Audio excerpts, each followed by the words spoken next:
It's fun. We'll go out and people are like, oh, damn, you're Antony Squire? Like, damn, you talk a lot of shit.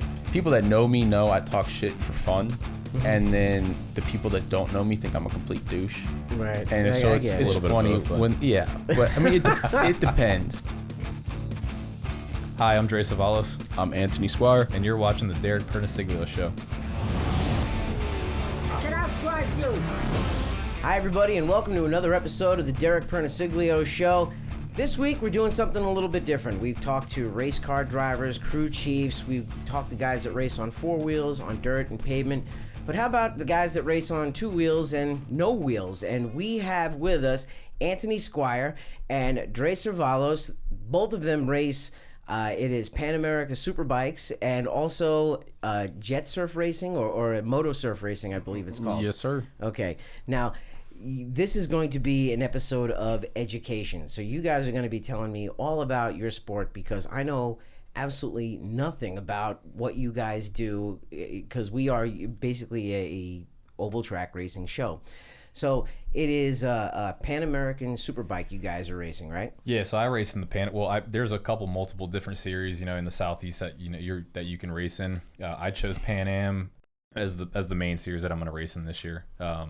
CCS is another one. They kind of just merged with Moto Gladiator and Evolve. So a friend of mine put me on a Pan American, and I just decided to roll with it this year. I plan on doing the full series. Gotcha.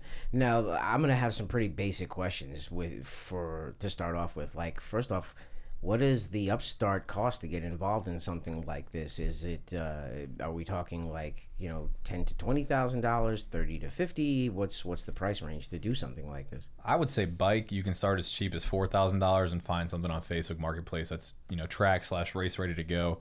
Outside of that, if you want to you get into the more technical side of things. You got to have tire warmers. You got to have, transponder to race in. You got to have a trailer if you don't have a truck to get there. You got to buy, suit, helmet, gloves. I would say upfront starting cost of maybe you could get into it for solid $7,000 to $8,000. And bare minimum, and do okay. For like a first time starter. Get everything to go to the track and go racing. Track day is a little bit of a different story. You don't necessarily need warmers and slicks or anything like that, but I would say 7 to 8. Now you both race bikes too, right? But only one of you races the moto surfing, right? Yeah, so I mainly focus on the moto surf. Bring the mic a little closer. There you go. So I mainly focus on the jet surf just because it takes a lot of time because, like I said, I have 5 World Cups to go to this year. So that's 5 times out of the U.S. And then I've got 4 U.S. races plus a practice event that we had.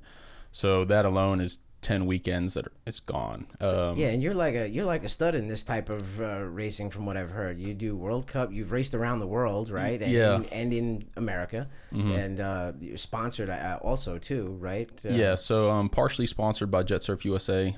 Their main racer basically. For 2022, I was the number 1 in the U.S. and I was pretty much the only racer from the U.S. in the World Cup. From what I've seen in the videos on YouTube and everything, it's pretty wild. You guys it's an extreme sport. Is it in the X Games or anything like that, or is it going to be in the X Games? So that's what they're working for. So a lot of people ask me if it's going to be in the Olympics, but obviously since it's motorized, it can't be in the Olympics. But we work with the World Cup works with the UIM. We're under them, which is like the powerboat racing, like the number 1 in the world. So last year when I was in Croatia for a World Cup, we sat through an 1.5-hour anti-doping seminar. So they're taking it very seriously. They randomly picked, I think it was 6 racers to be fully drug tested. So they're taking it to the next level. Now, when you say drug testing, are you talking about like steroids or human growth hormones? Or are you talking about like illegal drugs? Basically all the above. So Okay. Our anti-doping thing that we sat through was basically like, for Olympic athletes, you can't take asthma.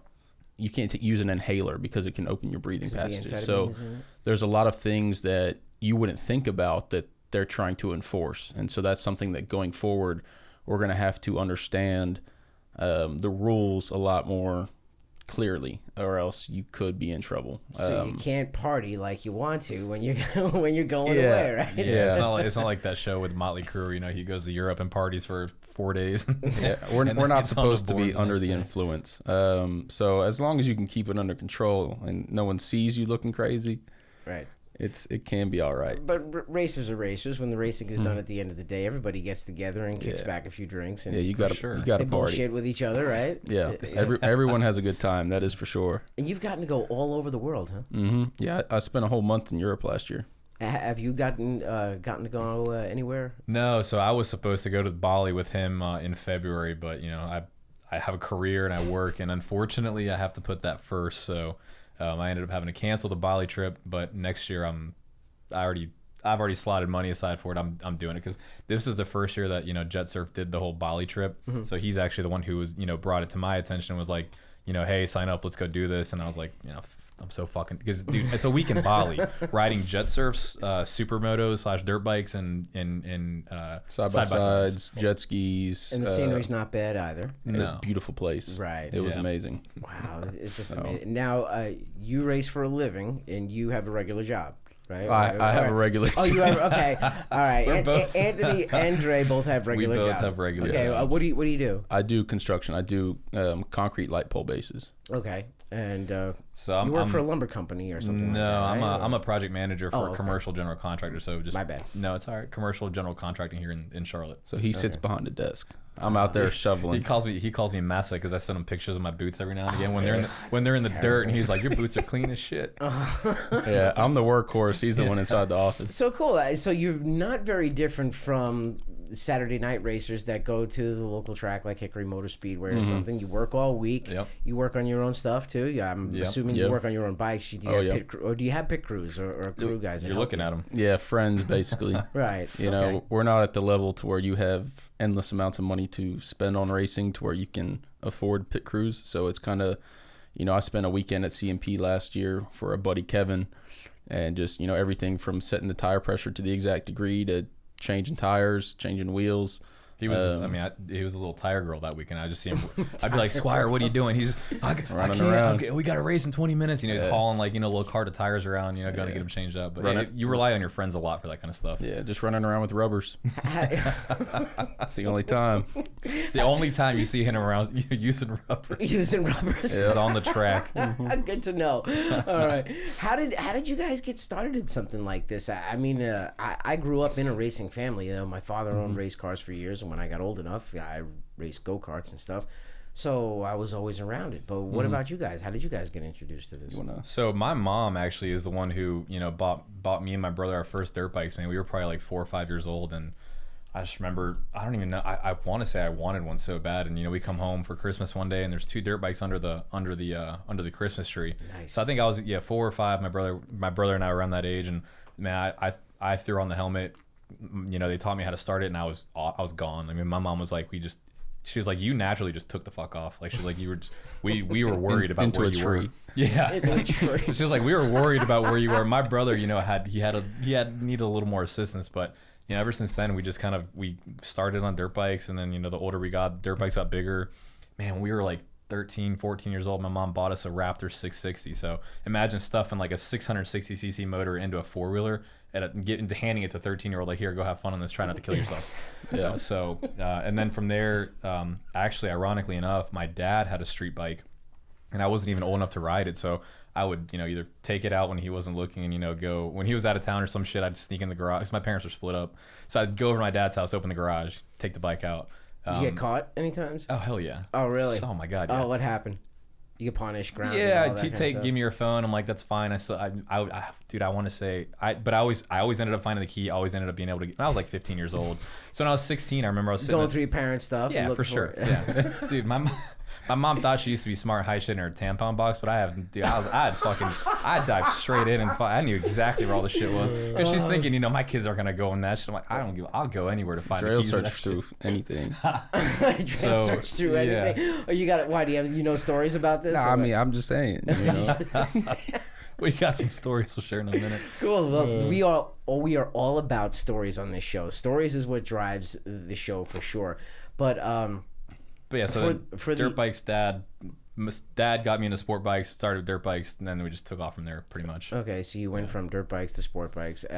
Any reason why? Do you like the sport bikes better, or is it just the fact that you get beat up on the dirt bikes? I think it's the speed more than anything. I feel more comfortable going fast than I do, I like dirt bikes a lot. I still, enjoy, if I have the opportunity to get on a dirt bike, I will. I just think I like the speed more on a super bike or a sport bike, if you may. I get that, rather than going over jumps and just banging through gears to go slower around the corner or find the right ride. I kind of get that. Now, was that the same thing for you, Anthony? So I grew up as the classic construction life of being outside a lot. So we had dirt bikes, we had four-wheelers, but we got into water sports mainly. So that was my life from the age of 10 to current.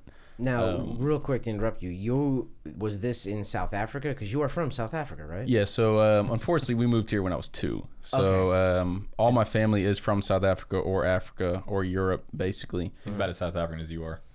Yeah, I'm dark where it counts. So, no, I'm going to sidebar for a second. This is my favorite story to tell. Okay, we'll start with a good one. Okay. So, my brother... we were going out one night, right? And we'd been friends for a couple years at this point, I think. And we were going out one night. It was me, the girl that I was dating at the time, my brother and his girlfriend, and then one of my brother's girlfriend's friends, right? We're leaving names out of this show, so we'll just keep it. Good looking single lady. Right. Very good looking single, tall, tattoo, just sexy ass chick. Right. Okay. And, she was put together. Yeah. Okay. Yeah. So she happens to have a specific type of man that she technically goes for, right? She likes darker skinned men, right? Her preference is black guys, right? So we're all going out. She was complaining about fifth wheeling the whole night. So I tell her, I'm like, hey, I've got this buddy, he's single. You're going to love him. He's African. Let me call him and see if he's available. That way you have somebody with you and blah, blah, blah, blah, whatever. So you told this girl, my buddy's coming and he's from South Africa. I said, I have a buddy who's African. He's, he does, we're in motorsports together. He's really adventurous, super cool guy, funny as shit, huge don, whatever, So I'm hyping. I've seen it. Right. Twice. I'm hyping him up. I'm just like, this is the guy, she's like, dude, she gets all excited, her fucking eyes light up. She's like, oh my God, Dre, you're amazing. You're awesome. Like, well, I'm like, yeah, just, I'll call. So I call him and I'm like, hey, we're gonna go to this country bar here. You went to Coyote Joe's. Coyote Joe's, yeah. So I'm like, we're going there. This girl's here. She's good looking. I sent him a picture. I think even off it, or he was like, I'm in. So let's go. I don't even think he showered, man. I think he just threw clothes on, headed out the door. So he pulls up. I'm like, all right. Me and my girl at the time were gonna ride with him. I was like, you're coming. You're riding with us. I was like, you can go ahead and sit in the front. with Anthony, right? Man, so by now she's seen him and she knows. No, she hasn't seen him at all yet. Okay. So I thought you said you sent him a picture. No, I sent Anthony pictures of the girl. He sent me a picture, and you were like, okay, we're good. Yeah, he got up at whatever. I don't know if he was in bed or in something, but he got out of the house as quick as he could. Yeah. So we're downstairs. His windows are all tinted out, and she throws open the door and she just looks at him, and then looks at me and she goes, "Motherfucker, you said he was African." I was like, yeah, he's from South Africa. Dude, her face went from like lit up to just like total deceit. Like it was hilarious. It was probably a more in the moment type thing, but because you're just a little more light skinned than what she was expecting. Just a touch. But did she go out with you guys? Yeah, we had a great night. Did you? It was just funny that the whole night she expected. Did you hook up with her? Nah. The whole night though, she kept coming up to me. She's like, "Man, you really had my hopes up." I was like, why? I didn't lie to you. He's South African. Yeah, like, you just, Technically. So that's one of our legit version. Yeah. I was like, he's more African than the dudes you probably go out with, but well, whatever. That is so freaking But funny. that's our claim to fame South Africa stories when I tell people, he's South African. So Anthony, when did you get started in the sport bike racing? So I got my first street bike. It was a CBR 600 I bought in 2015, so 8 years ago. I was riding street. And like with everything, everyone on the street tells you what you should and shouldn't be doing, and it's generally all the wrong information. So I knew I wanted to get on track. I just didn't know how. I was like, I didn't know anybody. I used to ride by myself a lot in the street just because I didn't have rider friends back at home. And so I was looking up different ways to get on track, and I found the California Superbike School. So they're based in California, obviously, but they travel all over the U.S. to different tracks, and they use BMWs. And so they have professional instructors, guys that race Moto America or ex-racers. And so you sign up, you get to ride their bike. You have a professional instructor on track with you. He'll follow you, he'll ride with you. And so you have classroom training, and then you have riding training. And so my first 2 track experiences were 2 days at VIR North Course with California Superbike School. And after that, I was like, all right, this is something I want to do. So I bought my first track bike. I bought another CBR 600, so I had 2 twin bikes. Because a lot of times, as you know, with racing, you're going to need spares. Yeah, so we use backup cars in racing. Yeah, so the best thing to do is to have 2 bikes identical, basically. So if you ever need to work on something, or if you need spare parts, and just the fact of, if I'm riding something on the street and I'm riding it on the track, I'm more comfortable. Whereas once I sold that CBR and I got an R6, because the R6 is like the number one bike that people ride on track, and it's been number one for 10, 15 years. And that's the 600cc? Yes, sir. Okay. Yeah, it's a Swiss. Everybody has them. It's a Swiss Army knife. Yeah. Okay. Generally, when you watch Moto America, out of 20 plus people riding, 10 plus are on R6s and winning. Gixxers and R6s are the 2. So you can get parts for it. So I switched over to an R6. Took me forever to get comfortable.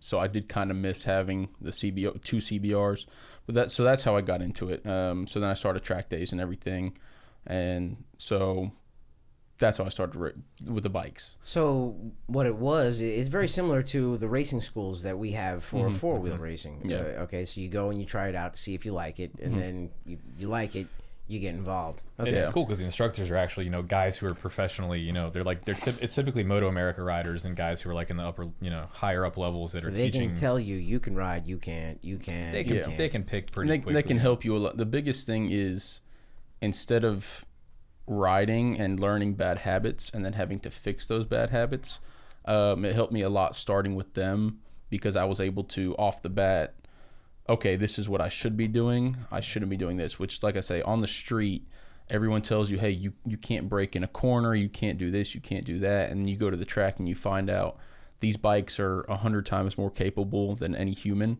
So generally, the bike will do whatever you want it to do if you can let it do its thing and be in control. We were kind of talking about that previously. It's different than car racing because the rider comes into play a lot more in motorcycle racing compared to cars, because nowadays, I mean, the cars are they handle and they stick to the track as good as they ever have. Whereas with motorcycle racing, it's more the rider and how they control it. Yep. Yeah. So. Recently, in the past probably 5 to 8 years, electronics have become a lot better. Mainly 2015, when the R1 Yamaha came out with the new R1 with basically all the electronics you would ever want and need. And so it was basically cheating. Like, if mentally, like data acquisition, like how hard you're on the brakes, how hard you're on the throttle, that kind of stuff. More of traction control, launch controls, wheelie controls. I mean, you can literally tune, you can set all the electronics to, deliver power in however way you want. You can, based on that, how much, throttle you give it in a corner, how much output you get out of it, how much what your braking capabilities are. You can turn your ABS up to 7, you can turn it on down to 0. I mean, it's everything. Lots of rider aids. Exactly. So generally before that, like most 600s never had rider aids. They didn't even have ABS. So like an R1, for example, all my buddies that had one would just brag about, you could be fully leaned over in a turn, give full gas, and it's going to give you, say the bike will slide out at 85% throttle, it'll give you 84.5%.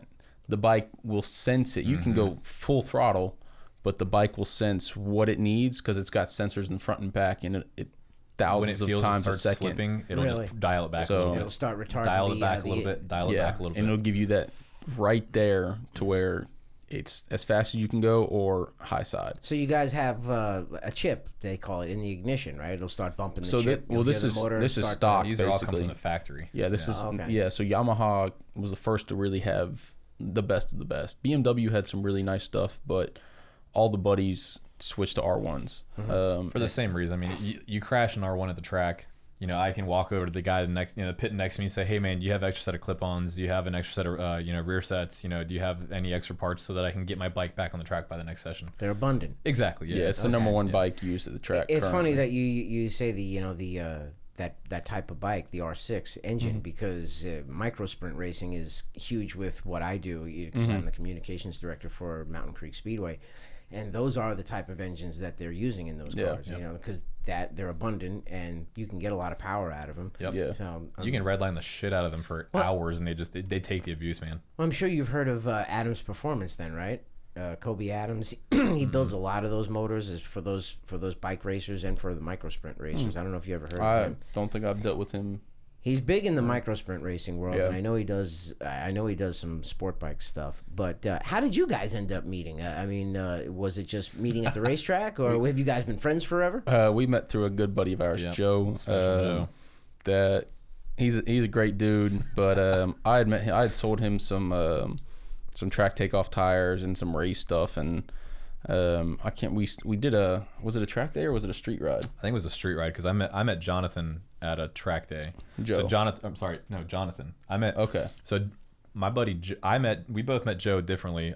He actually picked me up in college. I always tell people it's a story because, like, you know, you buy a motorcycle and it's like this stereotypical fucking, you know, like meme where you buy a motorcycle and you expect like all these girls walking by to be like, damn, nice bike, you know, but in reality it's just a bunch of dudes that gawk at you. So Joe just they're like, oh, I wish I had a bike, or you know, I rode my uncle's blah blah blah. And they've never ridden a bike in their life. I had a Ninja Gixxer 600 that did 190 one time, you know, that kind of shit. So, right. You know, I was in school and I was parked in the parking deck and Joe walked by and he did the walk back and he's like, hey man, nice bike. And then we just became friends. And then I met him through Joe and Jonathan. So the four of us are kind of like, you know, we're the close buddies that, you know, we all ride together and stuff. Jonathan's actually our photographer. So a lot of the track day photos and stuff that you see, he actually shoots for Ford Performance Racing. Okay. So he's at the Speedway all the time. At the Speedway. Okay. So you buy a Mustang, Ford Performance. They give you the free Ford Performance Racing, you know, experience or whatever. So you go how to learn how to drive your Mustang. So Jonathan actually is the guy who is the head photographer for them. Oh, cool. So he's got a company called Shutter Theory Media, and does all of our pictures, most of our pictures. You know, every now and again. He works with track day organizations. Yeah. So basically, like if we go to a track day, you normally have a photographer. They'll be there shooting pictures all day because, of course, like it's great to be there riding, but it's always cool to see how good you look or how shit you look. It's always cool to get a good shot. And so absolutely. You know, you got to do it for the gram. It's funny, man. You're on you're at a track. You're like, fuck yeah, it looks so good. And then the pictures come back. You're like, damn, I can't lean for shit. Slow as shit. Yeah. But yeah, so you know, Joe made the connection between kind of all of us, and that's how we ended up becoming buddies. And we did a mountain ride together, and then cookout, and then started going to the track together, and that was it. That's cool. Now, what about wrecks? Because wrecks happen in all forms of racing. How bad have you guys wadded one up? That's what you got to talk to him about. Oh, really? Okay. So you know how Antony just did the whole, I went to the California Superbike School, you know, like I got big money to blow type of thing. So there's two avenues to learning how to be fast. You either do it that way or you do it the way that I did it, and it's just like sending it and wadding bikes, man. A little bit of trial and a lot of error. More balls and brains. Is that what it is?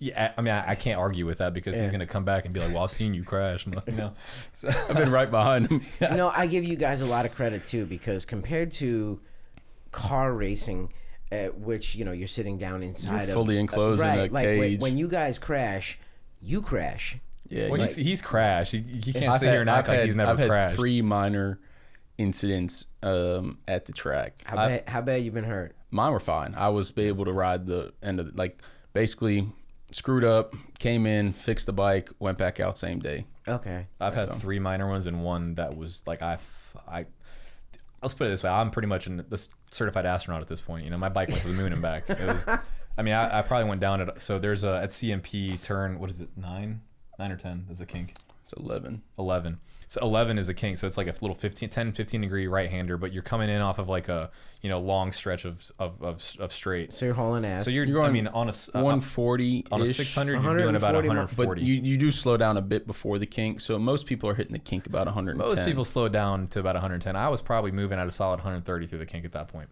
And basically fully leaned over. Yeah. I mean, you're like leaned, knee on the pavement, head sticking out, and you know, it's the number one spot. I mean, they call it, our buddy Kenny calls it the kink monster because it just fucking devours people. I mean, I know I can count probably 15 friends that have totaled bikes or gone down. Unfortunately, when we were there, when you were racing, Yeah. One guy crashed and his helmet like broke into 3 pieces. He was in a coma. I don't know if he ended up making it or so not. I was so they were coming in, like got rider in front here, the guy who had the really bad crash here, and I was third behind them. So I race amateur. So these guys were expert racers. So but we're still in the first lap, and I'd caught up to them, right? And this guy, I think he checked on his brake and tipped in a little bit, and this guy I don't know if I really don't know what he did. I know what he did, but I don't know why he did what he did. But you just see him just grab brake as hard as he can, and his ass just goes straight over his bars, barrels into the guy in front of him, and I'm behind them. So like I'm going into the kink, I'm like, don't fucking look, because you're taught, right, you want to hold your own line. You want to hold your line. If you target fixate, you're so I'm like, I see the whole You'll shit. end up in it. I see it out of my peripherals. I'm like, I was like, holy shit, going through the turn. Right. So they ended up having to airlift the guy out of there. They shut the track down for an hour because they were trying to stabilize him before they got him in the air. Right. You did the right thing. Always keep your eyes forward and looking ahead, because Again, it's not happening to you, so you got to get away from it. Trial and error, man. 3 years ago, Dre would have been like, right, squirrel. Right. Yeah, squirrel. But yeah, so that was a pretty. I mean, so the people that were watching, there were 2 airlifts that weekend. The people that were watching basically said that he hit his head. I mean, he went over the bars, hit the pavement. His helmet literally shattered into 3 pieces. They saw his helmet go flying off, and he finished the crash without a helmet on. Wow. Yeah, it was rough. So you guys are getting up to 140, 150 miles an hour on these bikes? A lot. So have you ever gotten up to 200? So that's what I'm hoping for. My RSV4, when we went to Roebling a month and a half ago, it did 174 at Roebling. The biggest thing is we don't have long enough straights to get past that. When I was at VIR North, I hit 175, and that's also VIR North has a kink. I don't know if you've ever been to North. I've been to VIR. Okay. I've done NASCAR races there when they came to town. So we did the whole course though. Okay. I mean, dude, so where pit in and out is. I've been to VIR so many times. I was there before the oak tree fell. Okay. Yeah. Unfortunately, I wasn't able to go. I'm old as fuck, dude. I'm old as fuck. I really. You guys are how old? What are you? I'll be 27 in like 2 weeks. You're 27. I'm 30. All right. I'll be 49 this year. There you go. So yeah, that's why I race in cars, because I can't fall off of a bike. I'll get beat up and. You'd be surprised. There's a lot of guys we ride with that. I mean, I know a lot of guys 50 to 60 years old that can kill it because they have the experience and they know. And I mean, at this point, it's all they got left, Well, you guys actually might know a guy that I know because he's raced in NASCAR with us, but he also runs the bikes. Is Dale Quarterly? I don't know if you ever heard of him. He's been around he's been like sounds familiar, but I don't think I've ever met him or anything. He's done, Daytona, Sebring, all that.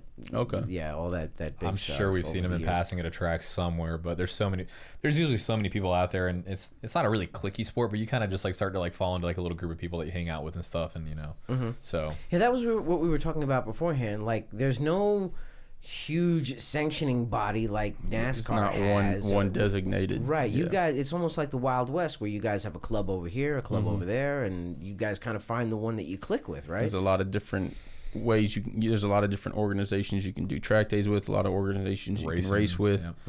So it really kind of is, you might see the same person every race, or you might just see one person once a year. Right. You know what though? What sounds so cool about what you guys are doing is that you're traveling to these races with a truck and a small trailer, right? You were telling me you camp out in your trailer. Yeah, I mean, right. Luckily this year I was. Last year, I think we both bought, little 6x12 enclosed Vinos enclosed trailers, and I'll just load my shit up there, take it to the track, unload everything, blow up the air mattress, close it back up, sleep in there. And you sleep in that. Okay. Dude, you know what, though? I bet you guys are having a freaking blast, though. I'm sure you guys are having fun because you can camp out right there at the track, right? Yeah, we camp out, grill out, people come, have a beer or two, at party. night. Yeah, you hang out with some good friends that you see. Yeah. And that's what makes it a lot more fun, is being with people that people you see a few times a year. You can just sit there, bullshit, and shoot the shit, have a couple beers. It's very similar to what I did over the years racing midgets, is that you travel with a certain group of people. Yep. We used to go to the track and all used to park in like a square, and then we would set up a campfire in the middle of the square, and everyone around would do burgers and hot dogs or whatever. And you'd hang out, drink beers all night, talk shit, and and it might be somebody you're racing the next day, but that's the one good thing is majority of the people are very friendly, and everyone likes to. It's a good community. It's tight-knit. It's pretty tight-knit. You always have a few of the the people that they're just assholes. No one talks to, and they kind of in the corner, and I feel like they eventually kind of weed themselves out. They either just get in. They're finally just one day like, okay, fuck it, I'm gonna, because I mean a lot of people there, they try to help you out, right? It's like, if you're everyone tries to be like what am I trying to say, like the Lone Ranger type thing, like, oh, like I'm the fastest kid out here, blah blah blah. But eventually, people who have been doing this for a long time are like, hey man, like I was out on the track with you, like I see you doing this, like you try doing this or that, but most people are very willing to help instead of, you don't have people that are trying to sabotage you or put you down. Right. It's a very like family friendly oriented type of environment. Okay. Lifting each other up instead of talking shit or putting sugar in your gas tank type shit. At the last race, man, we were at the concessions like during lunch hour, and I'm just this kid's probably like 11, 12 years, probably 12 years old, right? And I'm just like, I'm in good spirits. I won a couple races that day already, and I'm just like, talking to everyone, shooting the shit. I'm like, what's up, man? I was like, am I gonna see you out there or what? And he's like, no, not today. And I'm like, oh, why not? And he's like, well, I'm racing Moto America Junior Cup. And I'm like, oh, go fuck me, dude. Like, this kid's probably fast as shit. You know what I mean? Like, if he's racing Moto America Junior Cup, I mean, that's like, I think we were telling you earlier, Moto America is like the top American, the number series, one, right? In the US, yeah. And this kid's like racing Junior Cup for them. I'm like, all right, you're gonna kick my ass. He probably already is kicking my ass, but he's gonna definitely kick my, wax the floor with me in 4 or 5 years. I know very little about the motorcycle racing that you guys do, but I see like those little tiny junior bikes they put the little kids on. I don't know what they call them or anything. There's a lot of different brands. One of the we've talked about getting them. They can like fit on this table. Yeah, it's like a 150, 200 pound bike, 190 cc, and they're just built for mini racing. And that's what the kids start off with, right? Shit, we do it too. You guys do it too? Yeah, they have like mini days at the kart track. So like it's like CMP has the we the take big track. a Honda Grom, Yeah. which a lot of guys use them as pit bikes in all racing world. So it's a Honda Grom, 125 cc little bike. Last year I bought 4 of them. I was like, look, like we're gonna take these things out. It's like one of them little bikes that the Shriners ride. Is that? It's literally like like back in the day you had the Honda Monkey. Yeah. So it's basically like a monkey, but we used to call them the pit bikes. Yeah. So it is basically a pit bike, but you can ride them on. It's 8 horsepower. Okay. So it's 8 horsepower, 200 pounds, maybe so 230. So I bought a few of them last year. We were all at my brother Joe. We had a few other friends come over. We were at my garage setting them all up for the next day. We had like a garage party at his house. We were just all swapping parts, tires, getting everything. He went out getting and bought everything ready so we could all go ride a go-kart track on these 8 horsepower. I had a 250 swap Grom, so I was cheating. I had like a 40 horsepower Grom while everyone else had a 8 horsepower. 8 horsepower. Yeah. You're probably kicking everybody's ass, right? It was nice, but it's fun, man. It's so much fun. It's like it's camaraderie, like a lot. Like you said, we show up at someone's garage, we bring our bikes, get them ready for the next day, have a couple beers, shoot the shit. Even at the track, we'll all set up, go out, get margaritas, come back, pass out, wake up, go race. The funny thing is like what you guys are talking about is a lot like what we have in the grassroots level. That's where the fun and the love is, because when you start doing it for a living, or start getting into that corporate level with sponsors and all that, kind of like with the jet surf stuff, then you have to, I feel like you lose the fun. Right. It becomes corporatized in a way. So that purity kind of goes away. But if you want to make a living at this shit, that's what you got to do. Well, shit, my boy in Bali, he travels the world racing jet surfs. So you got some stories. All right, what kind of good? What can you share with us? I mean, don't get me wrong. Feel free to share whatever you like. I mean, we've got a mature rating on this show. Let me put it this way: he was posting a couple of pictures in Bali, and next thing you know, he posted. I don't know if it was on Instagram or what, but it gets circulated between all of our, the group chat that me, him, Joe, and Jonathan are all in. Mm-hmm. It's this dude just chilling with this couple, and my boy's wearing a pineapple shirt.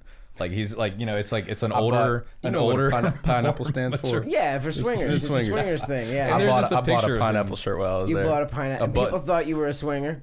They thought I was, but because dude, if you know Antony, like I know Antony, like 1000%, like I could totally see some shit like that going down. Right. But he just posted, and he's like, dude, it's like ocean front on this like beautiful balcony. Expensive ass dinner. It's this like older couple, and then Antony in a pineapple shirt. So dude, light bulb in my head goes, dude's a pool boy. You know what I mean? Right. We were just having a good.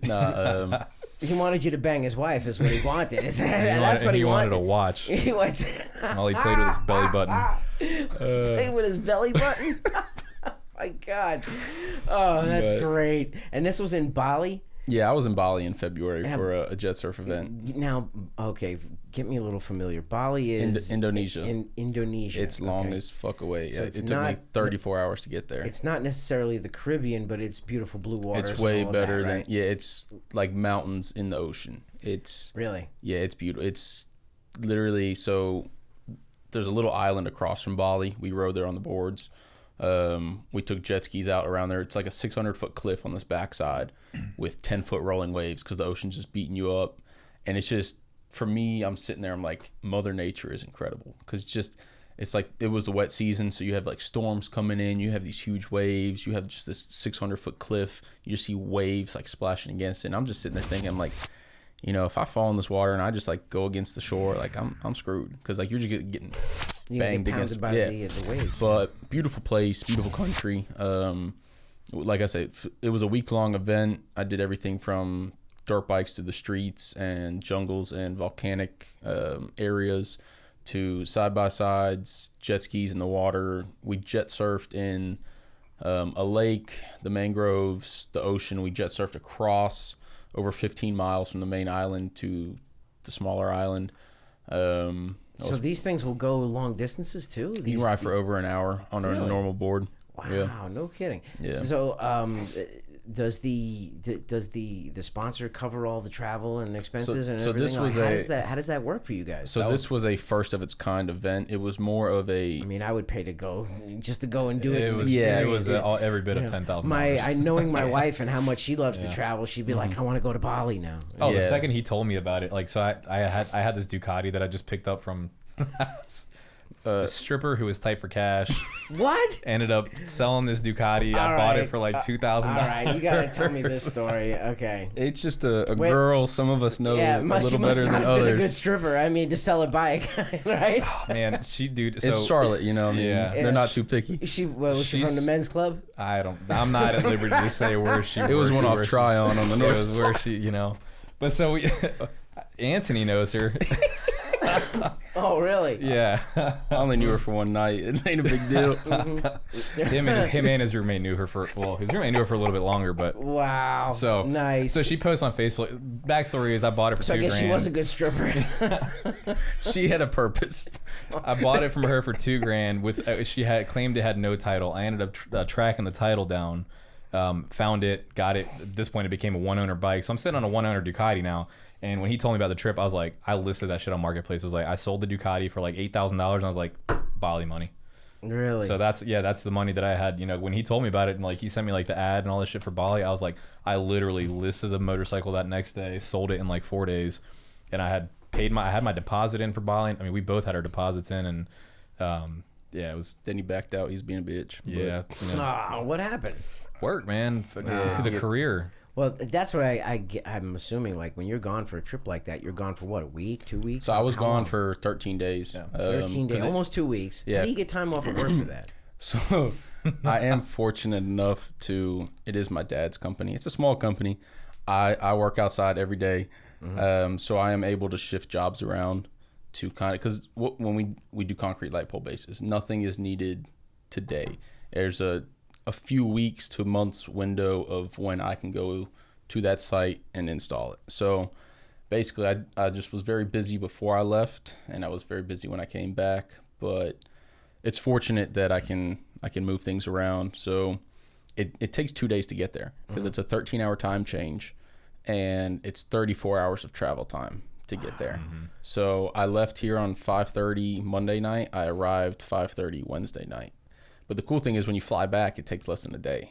I left there at 1:30 in the morning. Yeah, technically, right. It was long as hell. I had a 15-and-a-half-hour flight from Saudi Arabia to JFK. I was going to say, how many stopovers do you have to make? So it was 3 flights. So like when I left, I went from Charlotte to Philly to Doha in Saudi Arabia, then from Doha to Bali. You went from Philly to Saudi Arabia. How long was that flight? 12 and a half. 12. Now, are you in those? Are you on those flights where they've got the beds where you can lay out? I was not in business. I was on. We don't got it like that. Oh, Derek. you're cramped into the seat. Well, so I was on Qatar Airways. I was not in business at first. I wish, but it would have been like.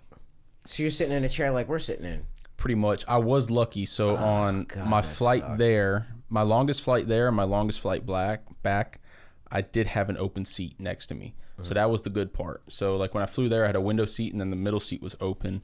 And then when I flew back, I got an aisle seat with like extended leg room, and then there was nobody next to me. So I was at least able to like move around, because 15 hours was rough. Like I can do 9, 10, 11 hours. It ain't terrible. But yeah, so that was, Bali was the first event of its kind. It was more of an adventure than a designated race. Because like I've talked to them, I said I would rather do that than go to the World Cups, because the World Cups are awesome. It's a great time, but it's a lot of money for one weekend of racing. And if you're not sponsored, that's all out of pocket. Right? Yeah. So I mean, just to fly, like I'm going to Berlin in 2 weeks. It's $2,000 just to fly to Berlin. And then that doesn't cover all the other expenses associated with it. So Bali was basically come have an amazing time in Bali and ride the boards a little bit, do all these other crazy things, stay in a different 5-star hotel every night, and just experience the culture. And like we were nonstop. We had breakfast at 7 o'clock. We were out doing our activity at 8, and it was a wild time. But the World Cups are a little partying different at night. Oh yeah, every night. So pretty much every restaurant. How do you wake up at 7 o'clock the next day? Well, so with the 13-hour time change, I couldn't sleep. Oh, the jet lag. Yeah, I slept one full night the entire time. That was the day after we did jet skis and dirt bikes. I was tired enough to sleep, but every other night I woke up at 3, 4 in the morning. I couldn't sleep. Wow. So I'm used to like most race weekends. I don't sleep much. But see, that's what interested me about it, is because like the jet surf, I think the jet surf scene is cool as shit. Right. But with the trophy race, you're now bringing in two other elements of it's supposed to. I think it's supposed to be like a race technically. It was so they called it the Jet Surf Trophy Bali. So it was multiple different disciplines. Right. Like I say, we did scooters around the city for like over an hour from one place to the other. We did dirt bikes. We did side by sides. We did the jet skis. We jet surfed in multiple locations. A lot of it was like a time thing, or whoever got there first, or whoever could complete it. Some of the challenges some people could not complete. So it was just a really good time. We did a whole bunch of other side activities. Like we did spearfishing. I actually caught a fish. Took me like 30 plus minutes, dude, but I finally got one. No kidding. Yeah, it was really cool. But yeah, fish did you think catch? about the experiences though. That I can't remember. It was some weird little fucking fish. Did you eat it? Nah. Apparently, it's one of those fish you can't eat. So I was shooting for like. You just stabbed it with a freaking spear. He ate other kind of fish on that trip. They told me it wasn't a good fish to eat. Kind of fish. They did actually. They filleted some other fish that we ate. But the food there was amazing. But so. You've traveled all over the world then. And this year's gonna be even more. But I'm really looking forward to it. Like, it's a really good community. Most of the people are really helpful, really nice. And now I have friends all over the world that I can go visit. Or like I've had people come. So the girl from Bali that was in charge of the event, she was here 2 weeks ago. She was exploring all the national parks in the U.S. And so I told her, I was like, hey, come to this race that we have in Jacksonville. I was like, I'll bring you aboard. So she raced for her first time at one of these jet surf events, and she had a great time. I told her, I was like, no pressure, you don't have to race. So she kind of went out and did the practice and everything, and she was like, she's raced jet skis and some other water stuff. So she had a good time with that. But yeah, it's a really good community, lots of nice people. But getting to see the world it's my excuse to travel. It's like, hey, I can see the world and I can race. Or you can get hammered at Coyote Joe's. This is true. I can either waste a bunch of money here drinking in Uptown, right. Yeah. Or I can spend that money. It's a lot cheaper in Europe. Like I tell people, I'm like, when I travel in Europe, it's cheaper to travel in Europe than to live in the U.S. sometimes. Really? Yeah. Like when I was in Italy and Croatia, I was spending $60, $70 a night on a nice hotel. Really? Yeah. Okay. It was something that would be like $400 here. Yeah, basically. Really? Yeah. Like on the water, on the beach. I was in Spain about a month ago with this girl that I was seeing, and for dinner for two. Racing? And like, no, I wish. Okay. I did rent a motorcycle, and we did like I rented an adventure bike, and we did like an adventure ride from Madrid to Toledo and all around Toledo, and came back to Madrid, and it was awesome. But I mean, just for the two of us, I mean, we were eating good, man. Like $80, and that's like dinner and drinks for. Wow. Which consider that, here, like you go like a Ruth's Chris or like something like that, and you spend what, $300. We were eating the same shit. It's still half decent for $60-$80. Really? And you don't have to tip over there in most places. Yeah. You don't have to tip? Yeah, tipping culture is not a thing over there. That's an American thing, I guess. Yeah. Okay. That's the other thing. Yeah, you guys have got to learn different cultures and everything when you travel. Okay. Well, we're both what kind of foreign, mistakes? so. What kind of mistakes have you made in other cultures where you've gotten in trouble or people looked at you like, "What the hell are you doing?" I don't know. It's just so the one thing that was weird, like when I go overseas, over here, if you see somebody, you say, "Hey, how are you?" That's like non-existent in a lot of European countries. Like you say, "Hey, I want," like if you're gonna go order food, you're like, "Hey, I want that sandwich." Instead of, here in the States, if I go to a restaurant, I'm like, "Hey, how are you doing?" And then you order.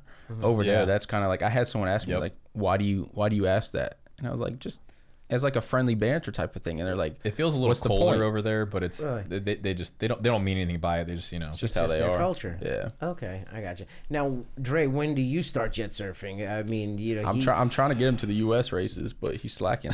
Have you competed yet? No, so we were actually just over at one of his buddies. We were out on the lake yesterday, and we were at Ted and Crystal's house, and I think Ted and Crystal just bought like 3 boards themselves. Which lake? Norman. Lake Norman. Okay. And when we were loading up, he was like, "Dre, am I going to see you at Keystone?" And I was like, "What's in Keystone, right?" No, Lake City. Lake City. He's like, am I going to see you at Lake City? And I'm like, "What's in Lake City?" And he's like, "You're going to come race jet surfs with us, right?" And I was like, dude, if I race and I'm going to want to buy one, and that's just another hobby that I've, just more money that I'm dumping into hobbies. But I was like, I don't know, we'll see, maybe. So he's been trying to talk me into it. Ted's, chirping in my ear about it. So when you guys go away to race your bikes on a weekend, is it one of those situations where you're staying overnight and you're camping, or is it just load up in the morning, go race, come home? Depends on how CMP. A lot of times we go up in the morning. Yeah. Because CMP is an hour and a half, but most other tracks, VIR 2.5 hours. We stay up there. Nice thing with VIR, you have the pit lane rooms, and then you have the other little hotel, and you got the villas. We don't stay in the villas. That's too much money. It's a nice setup what they have over there. I've been up there. So it's nice that you're able to stay on facility. This village or South Course, right? Yeah. But you can still stay there and just drive over. But CMP, there's no good hotel within 20-30 minutes. Road Atlanta, we stayed at a hotel about 10 minutes off Road Atlanta. Okay. Or you can pull a Squire and just turn your Tinder on. Yeah. Find a friend. Send it to, just set Tinder to like 5 miles and see if you can get a cheap place to stay for the night, Yeah. There's a catch though, right? Yeah, I mean, it's either you spend $100 on a hotel or you whatever works. So now, what is the next race for? You're going to Berlin soon to do. Yeah, 2 weeks I'll leave for Berlin for Jet Surf World Cup. Okay, and then what is the next race for you, Dre? So I've got a Pan Am here at CMP not this weekend, but next weekend. Okay. So now, as far as like performance for your bikes, like what can you guys do to make them faster? Are you allowed to do anything to the engines? Is it more like suspension, tires, that kind of stuff? Well, they run different classes. So super sports, like your basic, no engine modifications. Super bike, you're allowed certain engine modifications, and GP you're allowed more GP is kind of like an open class, I believe. So it just depends on which one you race in. A lot of these guys who are coming down from, there actually are a lot of Moto America riders who come down and race in these like smaller race organizations just for practice, because they're to get on track, and money, and contingency money. There are payouts. I mean, that is a good thing. Like if you win, the shootouts or whatever, they pay you. It's not a lot, it'll maybe pay for like half to 3/4 of your race entry fees for the weekend, which is nice. You get something to pay for. So you won what was it, middleweight GP about a month ago, right? Down at Carolina Motorsports Park? Yeah, the amateurs. What does the winner get for something like that? So in those, nothing. You have to race in the shootout, and in the shootout, is the race that wins you money technically. Unfortunately, I didn't. 2 weekends ago, CCS was a shit show. Like I said, the CCS had just merged with or just got bought out by Evolve GT. So their timing was all off. There was a lot of people crashing in the weekend. They just had a lot of issues with like grid positioning, and I mean, dude, I remember. I think it was a normal weekend of racing. It was the middle. I'm sure you know. I've been there many times. It was the middleweight superbike race on Saturday, and I started at pole, and so I'm at the front of the amateur riders, and then there's one row is split, and then all the expert riders are ahead of me. So there's probably 45 people on the grid between the experts and the amateurs, and they just sent everybody, they dropped the green light and everybody just took off at one time. So you're in turn one with 25 riders in front of you, and then maybe like another 10 of us who are like right on their asses. There's 30 riders in turn one at one time at any at that point. So and everybody's at a different skill level, right? For the most part, yes. But it's no surprise that before you even finish a lap, when they were doing that shit, like they throw a red flag up. It's like somebody crashed because you got 3-4 dudes going in a turn at one time. A lot of these guys, I want to say I'd like to think they all have raced with each other enough to like know when they're competent, but you never know what the guy next to you is going to do, right? Right. So they had a bunch of issues with that. So by the time that happened, I was like, I'm not doing the shootout. And then I went to go try to register for the shootout. And because they had all the issues, they were like, oh yeah, we're canceling. Because you're supposed to be able to register for Sunday races up until 8 a.m. on Sunday. And the shootout was on Sunday. So I got there. I walked up to the booth at like 7, and he was like, yeah, we just cut off all registration because our timing's all fucked up, and like we just have all this shit going on. And so I was like, oh. They were afraid of it turning into a bigger catastrophe.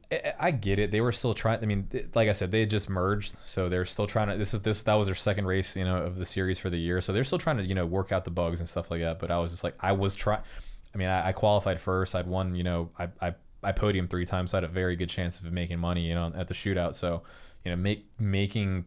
making some money back at least to pay your race entry fees is nice, because it's like at least you don't lose how $400, $500, $600 you paid for race entries in the weekend. So to enter the race is $500 to $600. So no, it's probably $80 per race, but you race multiple races throughout the weekend. So I think I had I registered for 4 races that weekend, so they're $320 plus tires, gas, food, all that stuff. So at least that's what I'm saying. You pay for the shootout, you make your money back, you at least cover your racing fees. So for me, that's a win. That's a win on a weekend, right? I'm not doing this to make money, but if I can get my entries paid for, it's it's nice. First place will pay what, $500 or $600 to win? I think it's like $250. $250. Yeah. How far down do they pay to what position? In the Is it 600, just the podium? I think it's a podium. I'm pretty sure it's a podium, yeah. But that's in the 600. I think the thousands pay out a little bit more. You make like $400 or so. How often are you guys having to put new tires on how many races can you get out of a set of tires? That Depends kind of on how anal you are. There's some dudes who will race one race on tires and ditch 6, 7, 8 laps. They'll put a new tire on. Really? Okay. And, I mean, same thing in oval track racing. You got guys that can get some life out of them. You can definitely get life out of the tire. It's just some guys are just very, very particular. They're like one heat cycle through them, out, fresh tire on. You can ride that tire a couple hundred laps realistically. So I would say Pirelli is like the go-to. The Pirelli slicks, like the SC compound, is the go-to race tire that most people tend to like and use and kind of gravitate towards. You could easily probably on a 600 you can maybe squeeze 3 weekends out of it if you're running a couple less races. But if you get 2 race weekends out of it, then you're doing good on the tire. You guys got to mount and dismount your own stuff, or do they have guys there that'll do it for you? There's guys there that'll do it. Oh, that's cool. But we got a guy locally that we got a buddy up the street that we do most of our stuff. If we're not at the track, we just take it off, go to him, talk shit. Anthony, you spoke earlier too, like when you got started, about bad habits or doing the wrong things. What are some of the wrong things that you guys have been told, like on a bike, or what are the no-nos? The biggest thing that in the street when I was learning was you can't brake in a turn, whereas once you get fast on a bike, you have to trail brake. So you're braking all the way up to the apex, and then you're gassing out. Whereas people on the street are like, no, you can't do that, you can't do that. And then just the whole like tire debate. People on the street don't know about tires. Gear. Gear. People like to be real cheap with gear. Like $100 helmet versus $1,000 helmet that we wear. You buy a $10 helmet for a $10 head. Yeah, right. And so everyone's like, patching tires. If you got a nail in it, that's a fun one, man. Replace the tire. There's people that'll patch. They'll just plug a tire and send it. I'm like, yo, if that tire pops at 150 miles an hour, you're done. Right. And they ask the questions on like forums and like Facebook groups. Yeah, that we're they'll on. post a picture of a nail in their tire, and it's a tire that is already basically worn out. And then I talk a lot of shit on the Facebook groups. Yeah, he's a known troll. Yeah. It's fun. We'll go out. People are like, "Oh, damn, you're Antony Squire." Like, damn, you talk a lot of shit. I went to I was looking to buy a jet ski, and I was at a Honda dealership the other day because they sell Sea-Doos, and I was giving the guy my name so that he could send me the out the door price in an email, and I was like, Antony Squire. He's like, hold on, I've seen you on Facebook. We were in a motorcycle page up in Winston. You're probably thinking, oh shit. And I was like, man, is this one of the guys I've talked shit to, or is this like, because most of the people people that know me know I talk shit for fun, and then the people that don't know me think I'm a complete douche. Right. And I so get it. it's A little bit of funny both, but- when but I mean it depends, you know, like some people deserve it, so I'm just like screw it. Yeah, there's just a lot of misinformation in the street, and then more of people think they're right with, like, they will tell you everything that they think, and they think it's right, but it's not. And so a lot of it, like I tell people, I said it's opinions. There's people that are diehard Bridgestone, diehard Dunlop, diehard Pirelli, and it's all what you've ridden and what you've experienced And what you're comfortable with. Yes. Okay. And the other thing is, and bike preferences. People have bike preferences, all this, and they all talk their shit about it. I'm like, these bikes, these tires, everything about them is 10 times more capable than we will ever. 9 out of 10 riders will never take a bike to even half of its limit, especially on the street. So a lot of people that are like, they're trying to fight for that little bit. It's just like, dude, it's not worth it. Just ride, get your seat time in, have fun. Stop trying to be the fastest guy out there and crash every time. Like the guy I bought my RSV4 from last year, he crashed 11 times on his ZX6. And I was like, dude, you need a new hobby. He was like, nah, that's just how I learned. I was like, nah, bro. You're going to learn the hard way, you know. Yeah. You're going to take a lot of trips to the hospital that way. Yeah. So Oh, my God. to me, it's not like, I love it, but I've seen countless friends get airlifted out. I've seen people break necks. Yeah. We know people on the street, a bunch of friends die on the street every year. And it's like, man, March, April rolls around, and it's like every day it's like posts like, oh, RIP to this guy, RIP to that guy, you know, because they're coming out of not riding for a couple months. Everybody's so eager to get out there on the street and you just do Right. dumb shit. Yeah, which I mean, we do dumb shit on the street, but We're a little more seasoned than these guys. Yeah. it's an unpopular opinion, but I tell everybody, I said, a motorcycle on the street, we're the minority. So if a car doesn't see you, it's your job to be on the lookout. Just like when you're racing a bike, you have to be paying attention to everything. So 9 out of 10 times, okay, yes, the car might have been at fault, but it's the rider's job to anticipate and see what's happening and go around it. Right. Because you can put yourself in a dumb situation. Like, don't walk through Uptown at 4 a.m. by yourself drunk, you know? It's just asking for trouble. Right. It's the same thing as if you're sitting in a blind spot, or if you're coming up on somebody fast and you know they have a possibility of merging. So it's a lot of rider fault. Everyone likes to blame, they call them cages, cars. They like to blame them, people not paying attention, people texting, which we all do it. And so you have to be one step ahead of them and pay attention. That's why I say, you know, the faster you go, the less you're around people. So you might as well just go fast. You're beating everybody. Yeah. You're out front. Now, when you guys go to the races, is it just the two of you guys alone? You're working on your bikes, or do you have family and friends that go with you? Because, you know, in our form of grassroots racing, it's very much a family-oriented sport. You know, usually the father is the driver or the car owner. The son is either, you know, driving for the dad or helping dad with the car, who will eventually grow up to be the driver, and the mother is there and, you know, doing food or whatever. There are some families. Right.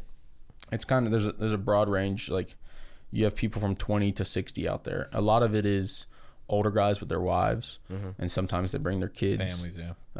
The younger guys, like the guys like us, 20 to 30, 35, most of them come by themselves. Sometimes they come with a friend or a girlfriend. But it's not you don't need a full team since it's a bike and not a car. Right. Like, it's a lot more minimalistic. understand. in a way. I will say that. So I first race, this year for me was in Miami Homestead with it was in February. So my dad lives in Miami, and Homestead, the same place they run the NASCAR race. Yeah, yeah. Oh, So that's you cool. run a couple of sections of the bank, not the big, a couple of sections of the banks, and then dive back into the infield. So my dad moved out to Miami about a year ago, and I've been doing this motorcycle stuff for a couple of years now, and he's never really been. Growing up, we played soccer. Like my dad was huge soccer, like diehard soccer, Hispanic, right? It's like soccer runs through. That's huge. Soccer runs through our blood. Huge in the Latin community. My brother and I were meant to be huge soccer stars. That's all he ever wanted for us in life. So naturally, I was like, I don't really want to play soccer anymore. Started doing the motorcycle thing. He was kind of like, oh, it's cool, but it's not really his thing, right? So he'd come out to like a couple track days and stuff, but in Miami, when I drove down there, I stayed. He lives in South Beach, so I stayed with him, and he's like, well, you're down here, I'm gonna go to these races, man. And so he was up with me at 4 a.m, 5 a.m, because South Beach to down to Homestead's about 45-50 minute drive. So he's up with me. We're going down there. He's like helping me get ready for tech. Getting the belly pan off, go through tech, put everything back on. It was actually cherish those moments, man. Well, it was cool because in race 1 it was wet, so I was running a set of rain tires, and then I brought my second bike with me, so I had to swap wheels from one bike to the next bike. My dad's sitting there like wrenching with me, and it was actually a really cool moment because that was like, to me, the first time my dad was ever like, we left and he was like, holy fuck, that was awesome. And I like, for my dad to say that in motorsports for me is like, it's huge because he's not been he's soccer and cycling, that's his life, and right. He likes to like tinker with things. Like I've got a big ass garage in my house, and we've always been back there like messing with cars and bikes and stuff, but that's all it's ever really been. It's like I have a project my dad's bored to, it's like, yeah, let me help you out. So that weekend was really cool because it was the first time my dad was actually like, all right, when's your next race? Like, I'm coming. And I was like, shit, really? And he's like, the bug. He caught the bug, and he was like, it's because I think I finished. Yeah, so I won. I podiumed that weekend, a couple times as well. That's cool. And he was, my dad's biggest ambition and desire is to see his kids like succeed. So like obviously like when a couple podiums, he's like, holy shit, like I didn't realize my kid was actually pretty decent at this stuff. He didn't think he was half good. Exactly. Yeah. He's like, Dre, no. Yeah. But you know what it is though? I think it's that picture your father has in his head of, there's my son standing up there on the podium. I don't think it would have mattered if it was cycling or running or soccer. Dude, like you're on the podium, and for a dad to see that for his kid, it's a proud moment. Exactly. And in my head, I'm like, dude, it's amateur racing, it's club racing. Like but as a dad, it's like to see there's 3, there's 2, and there's 1. To see your kid standing on that one, he was just like, like this is everything I've ever wanted in life. Still though, for amateur racing, I mean, you guys are doing 175 miles an hour. I mean, that's hauling ass. Really. I mean, you guys are flying. I haven't gone that fast in a race car, but oh my God, I can't imagine what that feels like. Plus, it's fun. You should try it. Well, I like going fast. Don't get me wrong. But I like it on 4 wheels. And when it comes to the 2-wheel stuff, I have this terrible habit of hurting myself real easily. So it's better that, I'm 49, and they have a saying, with age comes a cage, and I'm in that realm right now. Yeah. So guys, it has been so much fun. Like, where can we find you guys? Where can we look you up on Facebook? Where can we see you on Instagram? Like, give us your sponsors. Like, where can we find you guys and learn about jet surf racing and what you guys are doing with Pan American Superbike? Go ahead, sir. So I've got Instagram. I'm not huge into. I want to grow to be like that social media thing, but it's hard. Yeah, it's difficult, and I don't spend the time. Like I haven't even posted anything from Bali. Like I didn't post anything from my trip in Europe for a whole month last year. So I rather live in the moment than post. But Antony Squire on Facebook or Instagram. You can look up Jet Surf USA. That is the main distributor for the U.S. Basically South America and the U.S. And then Canada has their own side if you're in Canada. If you're in Europe or any other part of the world, just look up Jet Surf and it'll take you to your closest dealer. Or you can look up Moto Surf World Cup or Moto Surf America. That's where all our racing information goes to. If you keep a lookout on CBS Sports Network, you will see in a few weeks they'll post our video. There's a 30-minute show documentary about our last race that was in Keystone Heights, Jacksonville, 2 weeks ago. Okay. So a lot of information on there, and Instagram, Jet Surf or Moto Surf. There's a lot of stuff. And if anybody is interested in looking it up or trying it, Antony's actually like the local guy. You know, if you contact Jet Surf and you say, hey, I want to try out one of these boards before I buy it, it's $150, right? Yeah, so I do lessons. So Okay. And you get to go out on a boat for the day. yeah, so I take people out on my wake boat. I show them how to ride. I'll ride my one board, then I'll teach them how to ride on one of my other boards.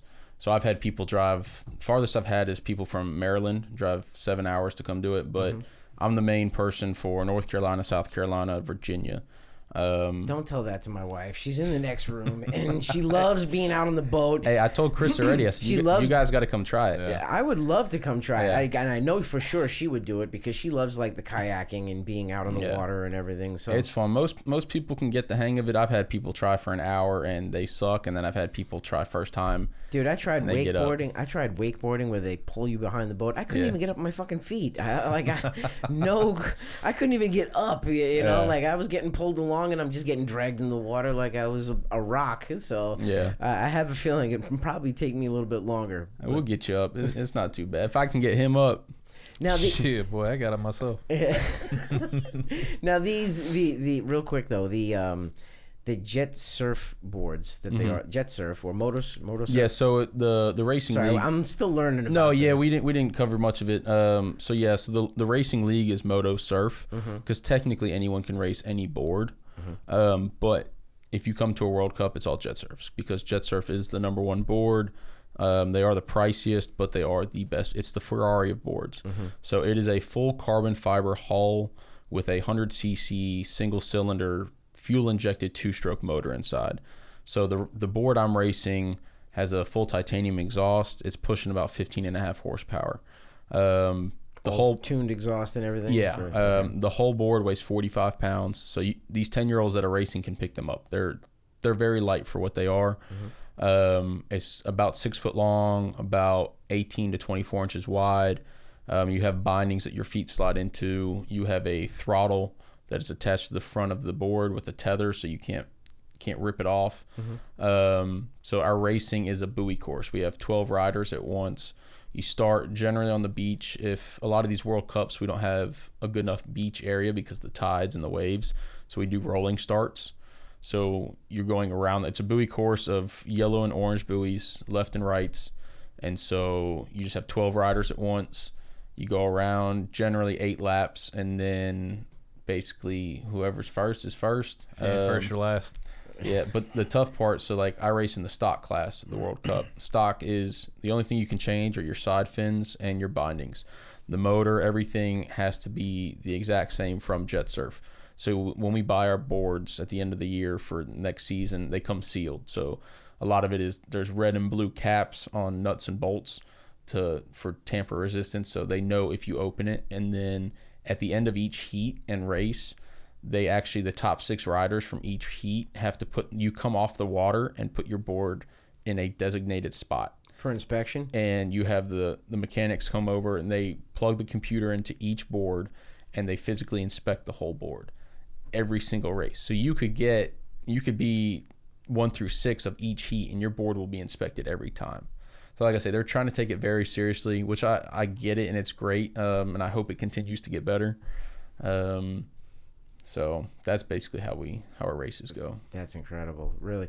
And what about you, Dre? Where can we find you? Where can we see you next? What are you up to? Yeah, so I don't know if they televise. I really don't think they televise, any of the smaller, like Pan Am stuff like that. But on Instagram, Dre Cevallos. I typically try to post like just lifestyle motorcycle content and stuff like that. Every now and again, it's like family birthdays and stuff or whatever. But yeah, I mean, I think there's 6 or 7 races left in the season. So I'll be anywhere from CMP down in Kershaw, Roebling in Savannah, Barber in Alabama. I think we've got a Talladega Day this year. Wait, you race at Talladega? Like at the big oval? The season, the They do the last infield race, though. Yeah. It's the infield stuff. Yeah. Okay. So they'll run. I believe they run a couple of the banks on the oval, and then same as Homestead Miami, you dive back into the infield. Right. So there's one. I think the season finale race is at Talladega. So any chance you guys get to go run Daytona or anything? 'Cause I know they run the bikes down there. You can. Yeah. They were there at Bike Week about a month in January. It's the Daytona 200. So one of my goals, I would like to. I don't care if I win. I just want to grid up in the freaking Daytona 200. Really? That'd be fucking awesome. It's wild stuff. Yeah. One bit of advice though I can definitely give you guys though is embrace that social media stuff. Seriously. I gotta get better with Dude, you're a young, good-looking kid. You're jet surfing and everything. Like that, attention will come your way, both of you guys, because you gotta. Like I was telling one of the guests yesterday, social media is like your hand. You know, you got Facebook, Twitter, Instagram, Snapchat. What else TikTok. is out there? TikTok. Yep. You know, so the more fingers you have, the more you can touch people. Plus, especially with you being partially sponsored and having that presence too and being known, you'll get sponsored quicker. So embrace that. It takes time. It's a pain in the ass. Believe me, I know we got to do it for this show and I do it for other businesses, but it's necessary in today's age. Embrace the social media shit. I'm telling you, it'll help you in both of your careers. And just getting sponsors and support. That way. And women. I mean, come on. Okay. You do it for the chicks, right? Oh my god. I mean, I had to throw it in there. You know it's true. It wouldn't be Squire without throwing that in there. I would assume though, well, that I've been to these I've seen motorcycle races. The Umbrella Girls are hugely popular, so I guess they're always fun to look at. So I've got a definitely not bad to look at. I've got a Venezuelan friend. My ex-wife was Venezuelan. Really? Yeah. So I've got a Venezuelan friend. Her cousin, she was making, because she's been wanting to come out and watch one of the races, and her cousin was giving her shit. She's like, "Why do you want to go out and watch that shit?" And I'm like, "You can come out too." I was like, "But all you're gonna be doing is standing there holding the umbrella," and she took real big offense to that. Really? Yeah. Oh God. But yes, there are some great looking umbrella girls. We're out trying there. to appreciate them and their body, and sometimes they don't like it. Well, you win more races, you'll probably get some more attention, and that'll happen a lot easier. That's the goal. Well, guys, I definitely want to thank you guys for coming on the show. It was a lot of fun. For us, it was different. We learned all about the world of moto surf racing, and then of course superbike racing, motorcycle racing. It was cool. Definitely, I want to thank you guys for coming on, and I appreciate you guys sharing your world with us. We appreciate you. This has been a really fun time. It's cool to tell people, especially like jet surf, so small, no one knows about it. So hopefully it just gets bigger and bigger. Well, maybe in a couple of months or something, you guys come back on the show and you share some of your adventures. Yeah, let us know what happens in Berlin, because I'll have to show you some of the Germans get wild, don't they? From what I've heard, Berlin is a very interesting place. Really? So we'll see. Double wrap it. That's my advice. I'm more looking forward to Italy and Sweden. You've been to the Czech Republic though, right? Yeah, I did. So last year, because that's where your sponsor's from. Yeah, so that's where the boards are made. They're all handmade in a factory in Czech Republic. So yeah, I went from Italy. I went to San Marino. I went to Austria, Czech Republic, Slovenia, and Croatia. Oh my god! So for a month last year, because my two races were 3 weeks apart. So instead of flying back and flying there again, I just stayed for a whole month. What do you do when you're there? Do you just go sightseeing? I just traveled. I rented a little van that my board was in the back, and I just drove around, and I stopped. Obviously, all my friends over there told me hundreds of places to go to, so I kind of was just driving. If I saw something cool, I would go stop there for a few days. Stopped and saw some friends. I had a buddy, my buddy Roman in Austria. He owns a hotel. So I got there. He's got a golf cart we ride around town in, all the wine houses. So we're riding around on a golf cart getting drunk. It was a good time. Oh my god! It doesn't suck to be 30 and and I bet all the Europeans, they love the American boy, right? They love the accent. The hard part is a lot of the places I went, like unless you're in a super popular tourist spot, like they don't speak a lot of English. So I'm over there like barely holding a conversation because they don't understand me. He's making silent. He's like, yeah, I'll just go to the essentials. Right. But let's get down to business. And the funny part is that I bet they go for it too, right? Because they're like, oh, I don't know what you're saying, but come on. Yeah. Right. But a lot of them think I'm country. I'm like, you should meet some of the people I know. Yeah. Oh, because you tell them you're from North Carolina. Yeah, so it's just they hear an accent and they just think I'm country, and I'm like, the people I know are country. Wow. Yeah, okay. Guys, thank you for coming on. This has been a lot of fun, really. Thank you. And we would Thanks love for to having have us, you man. back on. And yeah, absolutely. Yeah, we'll get you guys out to the lake. We'll try the boards. We might have to do a little video at the lake with you guys. Me falling on my ass. Nah, dude, we'll edit it. We can Photoshop a face on. Great. Well, thank you guys. I appreciate it. Okay. Thank you. Antony Squire and Dre Cevallos joined us on the Derek Pernesiglio Show. It was fun to learn about some two-wheel racing and racing on the water, but they were great guests. Thank you for joining us, and we'll see you the next time. Bye.